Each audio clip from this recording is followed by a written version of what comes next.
The 750S is as pure as a supercar can get. Mid-engined, rear-wheel drive, and with no electric assist, it is the last of the McLarens to have a, dare I say it, old-school approach to speed and performance.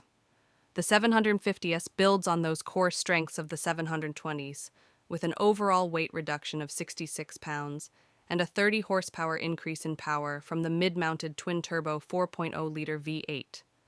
The flat-plane crank engine now puts out 740 horsepower and 800 newton-meter of torque.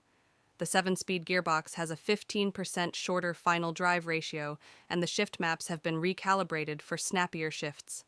The handling is pure magic, with a sensational amount of feel from the hydraulic-assisted steering and the suspension wizardry. But don't think you can't have fun in this, because there is variable drift control with a wide breadth of settings to slowly guide you into turning out Chris Harris-style power slides. It will take practice, but the car will help you without any intervention from the electronics. However, while going quick is exceptionally effortless, slowing down is equally impressive.